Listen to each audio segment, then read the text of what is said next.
Suppose you see a commercial on TV for a new type of lottery ticket. And in the commercial is being claimed that 1 in 5 tickets is actually a winning ticket. Now you start buying these tickets, but after a while you get the impression that the number of winning tickets is actually lower. So you want to do a hypothesis test. In this case, the null hypothesis is the claim that 1 in 5 tickets is a winning ticket. Our alternative hypothesis is that this number is actually lower. For a hypothesis test, typically you need a test statistic, and you'll use that test statistic to determine the p-value of that hypothesis test. If that p-value is small enough, then you usually reject the null hypothesis in favor of the alternative hypothesis. In this case, our test statistic will be, we will buy 50 of these new lottery tickets, and we will see how many of them are actually winning tickets. And the number of winning tickets will then be our test statistic.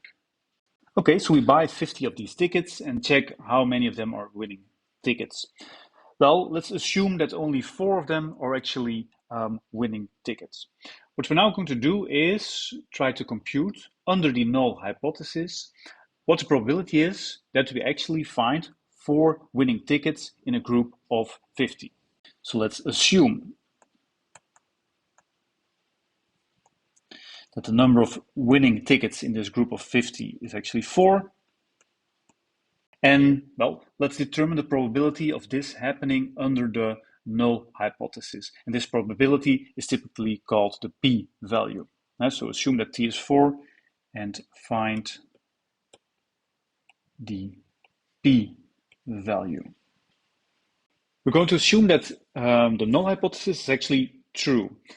Well, if this is the case, then what would be the distribution of t? Well, we have 50 tickets.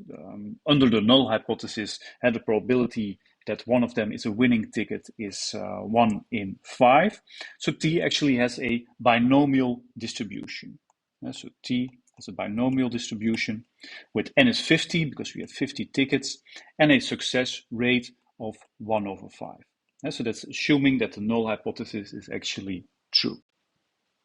Now we're going to compute the p-value. In a hypothesis test, a p-value is typically a left or right tail probability. And what does that mean? Well, in this case, it means that we're going to compute the probability that t is less than or equal to 4. Why is that? Well, 4 was the number of winning tickets we found in our group of 50 tickets, the tickets that we bought. And we want to check what the probability is that this is the number of winning tickets in that larger group, or even less, because our alternative hypothesis is that the actual number of winning tickets is less than 1 in 5. So that's where this less or equal than sign comes from. We can compute this probability using the binomial distribution, because if t has this particular binomial distribution, then we know what the probability is. For example, the probability that t is equal to, let's say, some number k.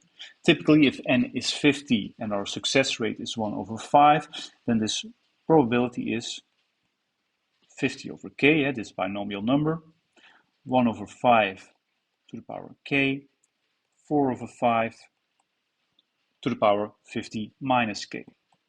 And so this is typically the probability mass function for a variable with a binomial distribution. So in this case, the probability that we're looking for is the probability that t equals 0 will be binomial coefficient 50 over 0, 1 over 5 to the power 0 times 4 over 5 to the power 50 plus, well, and so on, the probability that t is equal to 1, equal to 2, equal to 3, and equal to 4. If you compute all these probabilities, then you will find a p-value of 0.018. So the p-value in this case is roughly 2%. Typically, in a hypothesis test, you're going to reject the null hypothesis if your p-value is less than the significance level, a value that we usually denote with the Greek letter alpha. Very often we use a significance level of 0.05 or 5%. So, well, let's assume that this was the significance level that we were working with all along. Then in this case, our p-value is indeed smaller than our significance level. So this is our p-value. So in this case, we would reject the null hypothesis, and we would reject the claim that 1 in 5 tickets is actually a winning ticket.